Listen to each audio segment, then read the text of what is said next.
Ahí comenzamos a grabar. Bien.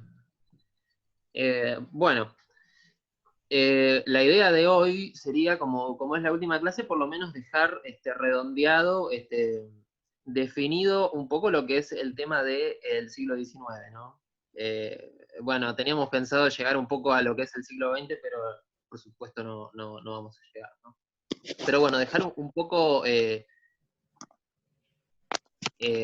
¿no?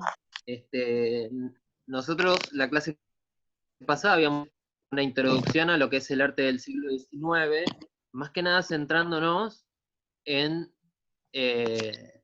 bueno, los artistas viajeros, ¿no? Digamos, cómo es que se hace una representación de lo que es la Argentina de aquel entonces, pero en base a los artistas viajeros, a los artistas europeos que llegaban acá y por lo tanto La visión hacían de los una europeos. representación del país que, ¿cómo? Perdón. A la visión de los europeos, desde su visión.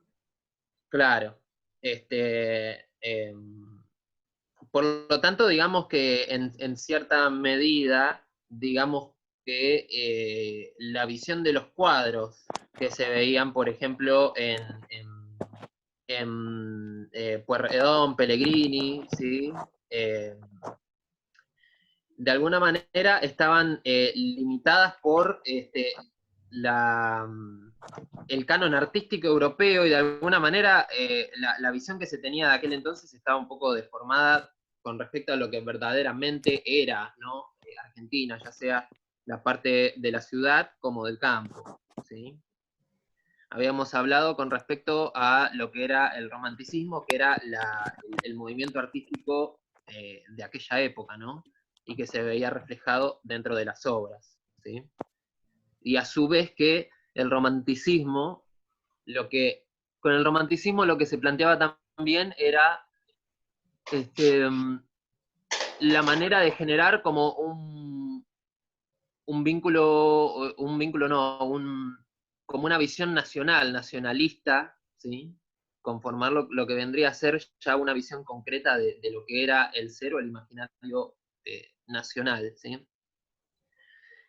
Y por lo tanto se recurre a las expresiones artísticas más basadas en lo que tiene que ver con el costumbrismo.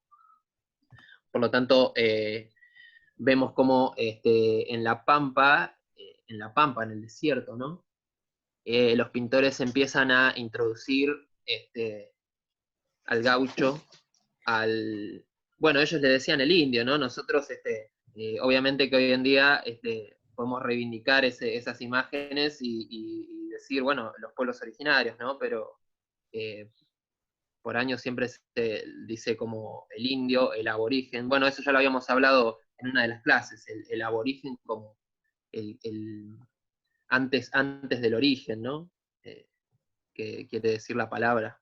No me acuerdo muy bien la etimología de la palabra, sí, pero en base a qué origen, ¿no? Uno siempre, los Hola, buenas europeos siempre tardes. se... Perdón que no salude, pero estaban justo ya había empezado la clase. ¿Qué tal, Juli? ¿Cómo te va? Este, eh, No, y la visión uno, también que habíamos remarcado de lo que sería el indio, de la masa, de no darles nombre a estos pueblos originarios y tratarlos como un conjunto.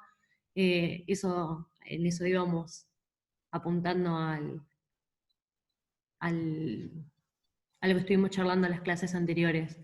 claro, siempre se toma como ese contexto o ese periodo de la historia desde el punto de, se toma como base o desde el punto de vista la visión europea, ¿no? Y no tanto la producción nacional, que en aquel momento prácticamente no había. O sea, se empieza a considerar la producción artística nacional en base a el arte que hacen los extranjeros, ¿no?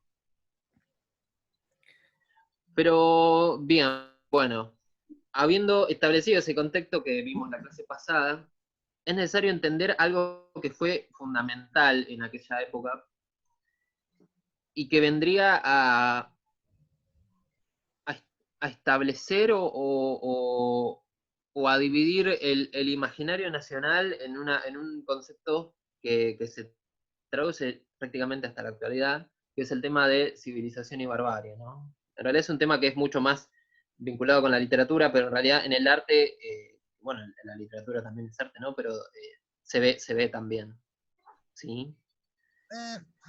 Para eso, para eso es necesario entender un poco el contexto de esa época con respecto al primer gobierno concreto que tuvimos en Argentina, que fue el de Juan Manuel de Rosas, ¿sí?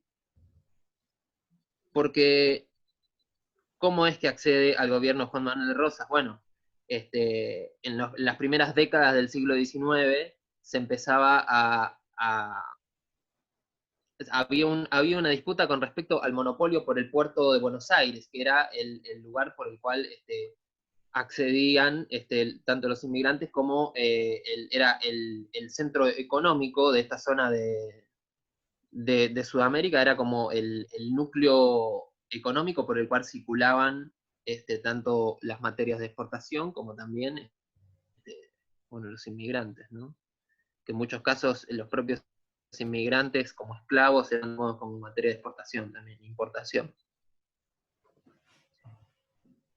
Diversas guerras civiles, por las cuales los liberales presentes en Buenos Aires y que se querían apropiar del monopolio del puerto para la autonomía de las provincias,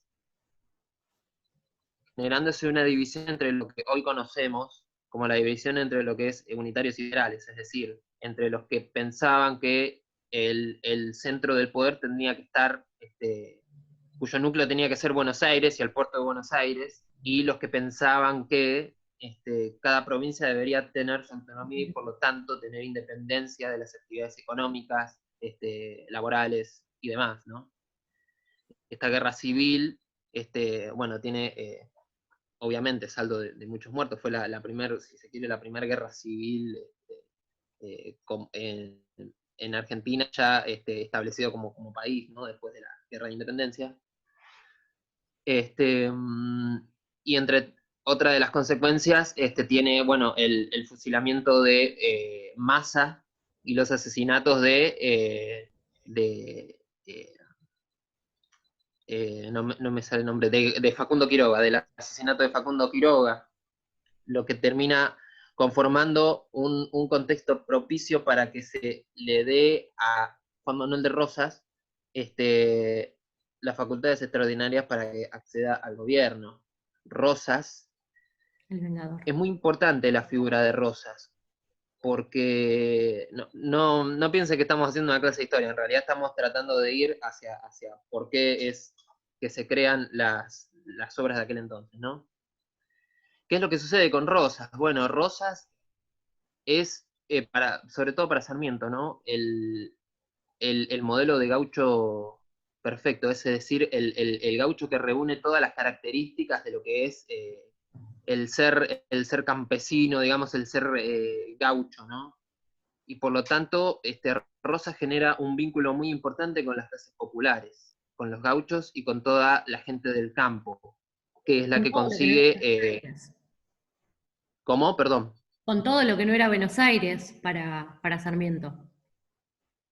Claro. Entonces, no es solamente una cuestión de que Rosas asciende al gobierno por una cuestión administrativa, sino que tiene el apoyo del pueblo, ¿sí? Si bien en aquel momento no había sufragio, no había votación, ¿sí? Pero Rosas genera un vínculo con el pueblo muy importante, porque les da voz y voto y los ayuda a participar de las actividades públicas, ¿sí? Por eso se dice que el primer gobierno relativamente populista que existió en Argentina fue el de Rosas. Obviamente que eso es una lectura bastante parcial de la historia, ¿no? Pero está esa cuestión muy importante que es sí. Rosas es gobernador de la provincia de Buenos Aires, no presidente, ¿eh?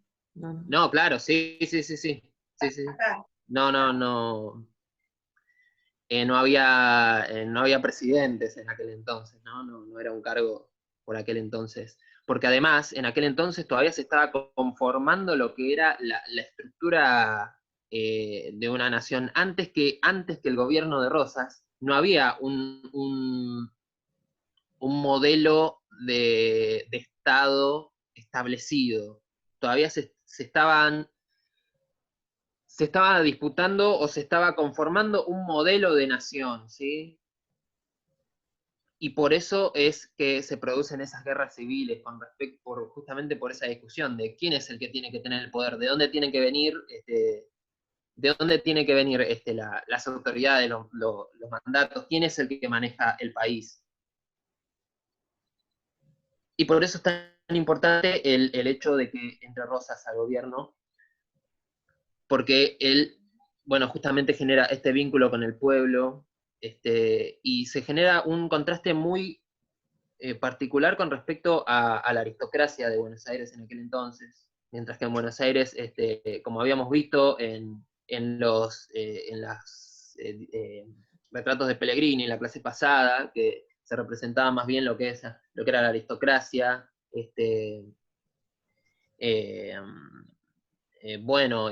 las tertulias y demás reuniones de la clase alta, ¿no? Que venía más emparentada con lo que era lo europeo, ¿sí? Con las costumbres europeas. Tenemos este fuerte contraste con respecto a lo que sucede con el gobierno de Rosas.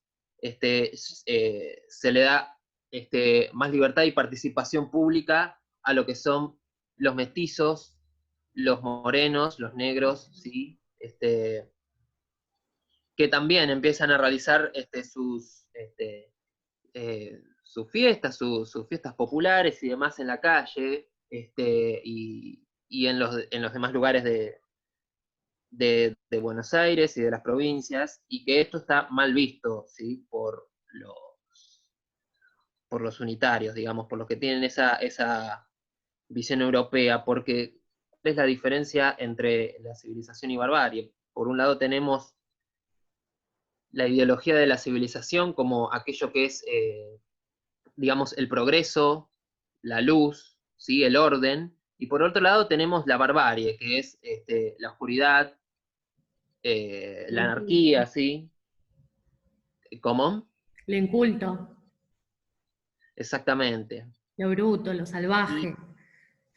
Exactamente. Y la presencia de Rosas es la que básicamente viene a generar este conflicto de civilización y barbarie, es decir, cómo es que los civilizados, los intelectuales, que venían de tener ya un corpus teórico de cómo debería formarse una nación, ¿sí? Una nación civilizada, recordemos, venían formados de las escuelas de Europa, con la Revolución Francesa hacia unos pocos años más.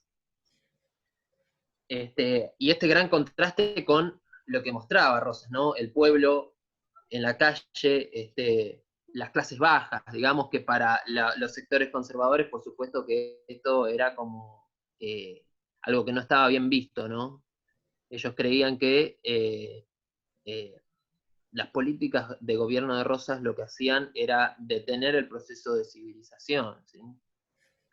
Esto no justifica a ninguno de los dos Bandos. A ninguno de los dos bandos, ¿sí? Porque en realidad, nuevamente recordando la reivindicación de los pueblos originarios, bueno, el que empezó la campaña al desierto no fue Roca como muchos piensan, sino que fue Rosas, ¿sí? La lucha de los fortines se inició a principios de la década del 30, si no me equivoco, o del 20 del siglo XIX, ¿sí? Una pregunta. Sí. ¿En qué año comenzó la campaña al desierto?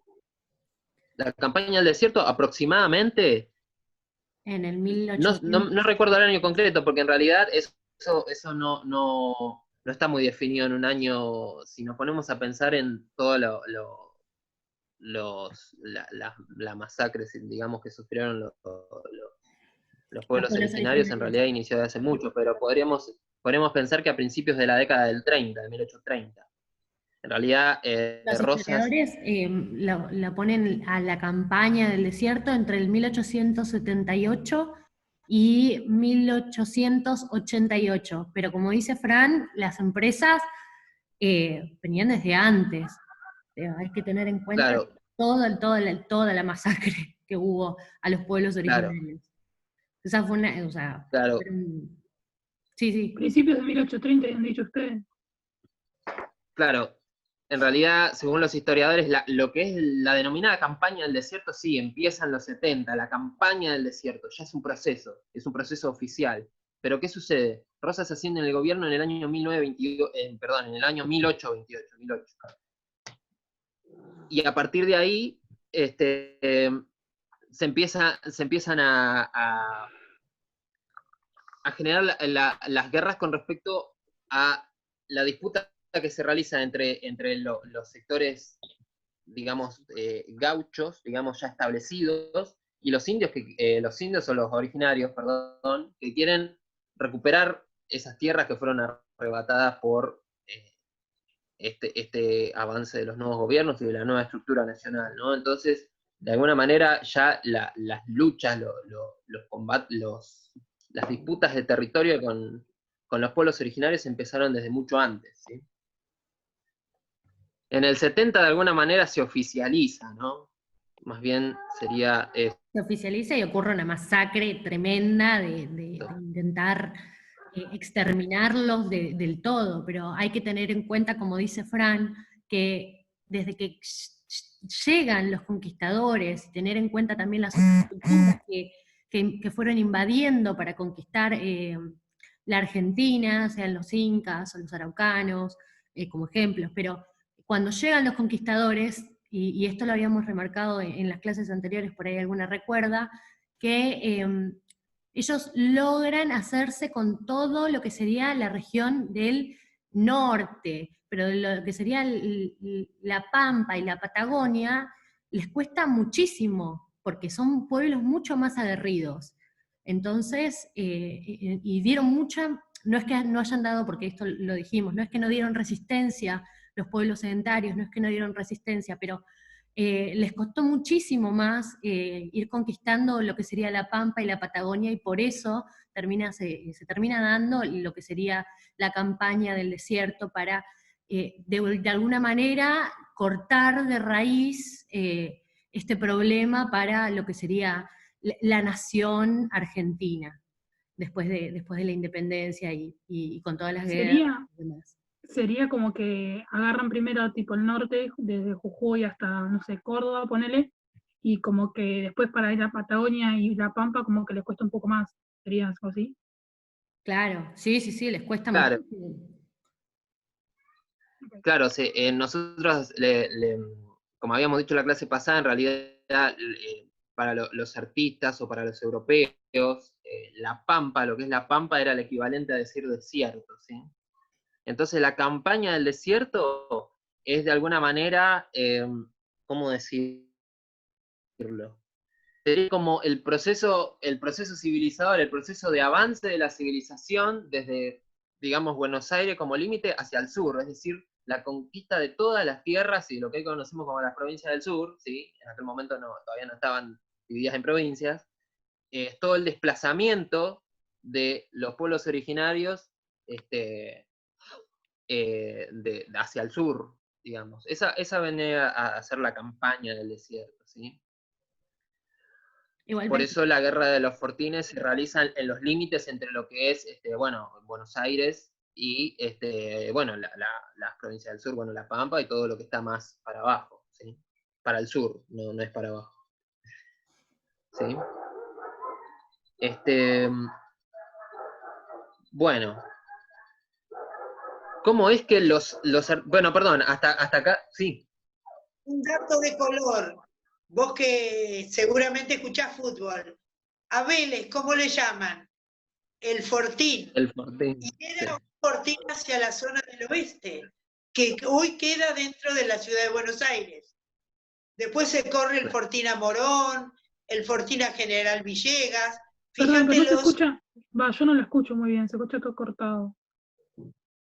Bueno, que a Vélez Sarsfield, el club de fútbol, le llaman el Fortín, y había un Fortín acá que está hoy dentro de la provincia de Buenos Aires.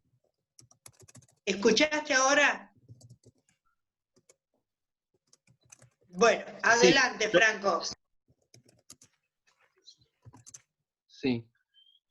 Claro, porque en realidad todo lo que hoy vemos como sitios urbanizados, ya sea, qué sé yo, Morón, Liniers y demás, son lugares que en aquel entonces eran simplemente asentamientos, como usted dice, profe, asentamientos que por lo general eran estos fortines, ¿no? Donde se reunían los gauchos, que en realidad eran, no me sale la palabra, no los conchavaban, porque los conchavados eran los que trabajaban en una estancia.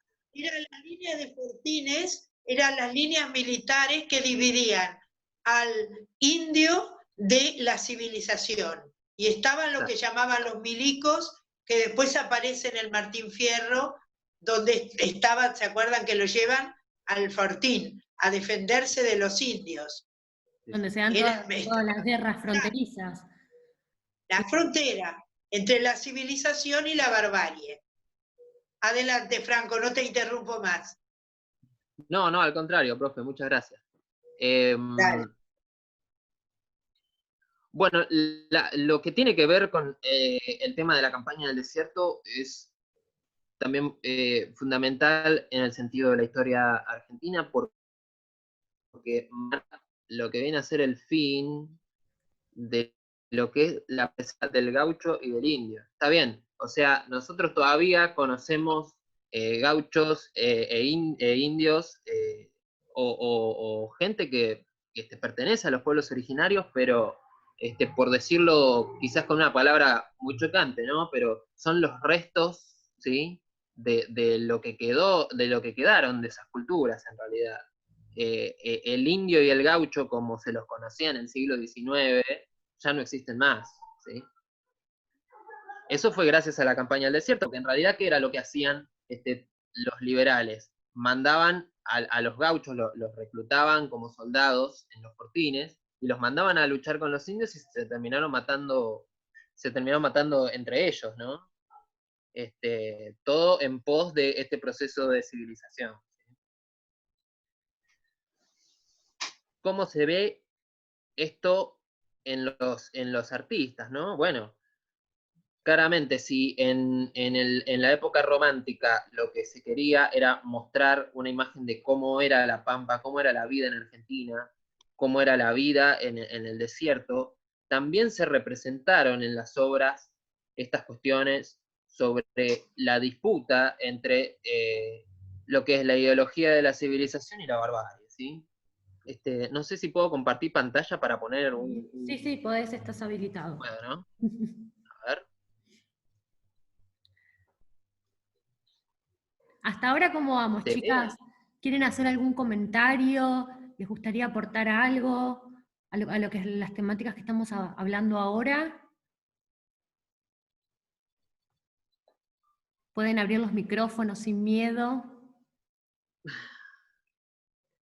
¿Se escucha bien? ¿O se escucha cortado? Se escucha bien. Bueno. Se escucha claro y fuerte. Y dice que ya nos estamos quedando sin tiempo, así que no se preocupen que igualmente vamos a volver a entrar al Zoom. Miramos brevemente esta imagen, ¿sí? Y vamos para la segunda parte después. El cuadro que vemos acá, es de Maurice Trugendas, ¿sí? Y se llama Rapto y rescato de una cautiva. Como ven, primero y principal, en este cuadro lo que vemos es el choque justamente de estas dos cosmovisiones, ¿sí? Por un lado vemos al gaucho o al hombre blanco, ¿sí? Llegando en rescate de esa mujer que tienen prisionera, los indios. Ahí vemos claramente la diferenciación entre ambas cosmovisiones, si lo queremos nombrar de esa manera, ¿no? Vemos que del lado derecho del cuadro vemos como que los indios están más representados por ese entrevero, ¿sí? Con colores mucho más oscuros, ¿sí? Casi que no se les ve no se le ven las caras, ¿sí? Está como la imagen mucho más diluida por lo que viene a ser el entrevero de la batalla, ¿no? y el otro lado vemos cómo, del lado izquierdo del cuadro, vemos cómo los gauchos llegan como en una pose, en una postura, en una forma como de rescate, ¿sí? Nos llegan como al rescate. Que eso también es muy simbólico desde el punto de vista de lo que el cuadro quiere representar, ¿no? La cautiva, como tal, que es la mujer que vemos, la única mujer que está presente en el cuadro, ¿sí? Y que vemos que tienen prisionero a los indios, no es cualquier imagen retórica, es una imagen retórica fundamental para los ideales de la civilización, ¿sí? Porque, como ya habíamos dicho, los románticos, los liberales románticos de aquella época, consideraban, bueno, esta cuestión de la exaltación de ciertos valores, de ciertos sentimientos, la exaltación de la adora, en este caso de la mujer, ¿sí? Para pensar un poco, chicas, Y en lo que sería... la mujer blanca, que viene a representar la... ¿Qué? Perdón. No, ¿Qué seguí. pasó, Pipi?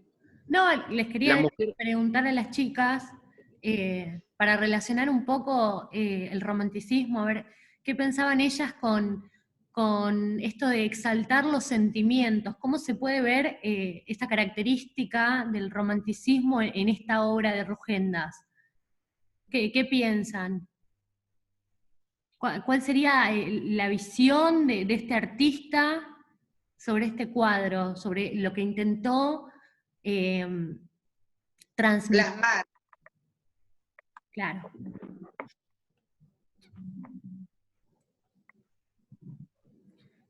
Abran los micrófonos sin miedo, chicas.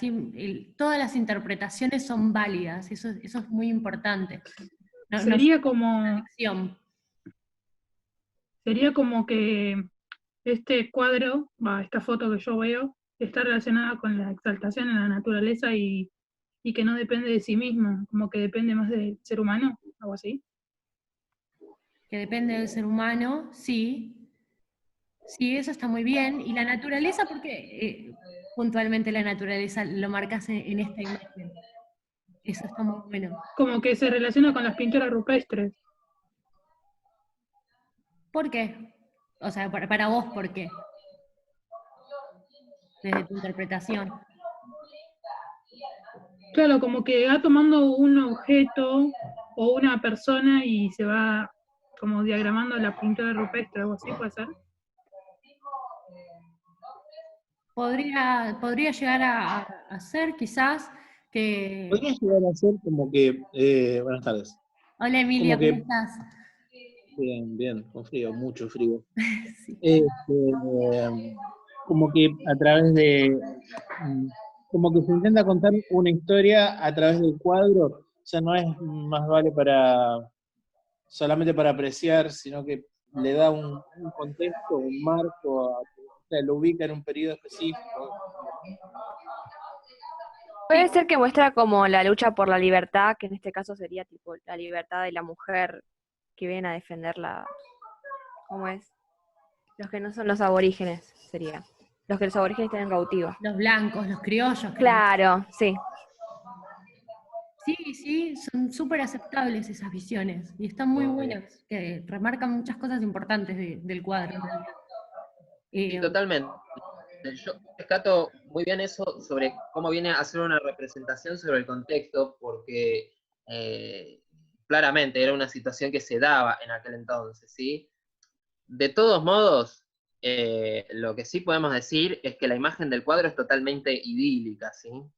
Desde el vamos, la forma que tienen de representarse los cuerpos, tanto de la mujer como de los gauchos, como de los indios, están hechas en base a los cánones corporales, digamos, pictóricos europeos, ¿sí? Era como el cuadro que habíamos visto de la entrevista, que habíamos visto hace algunas clases, que lo que hacía era más bien crear una imagen idealizada de las situaciones que se querían representar, ¿sí? por otro lado, lo que vemos en el cuadro es movimiento.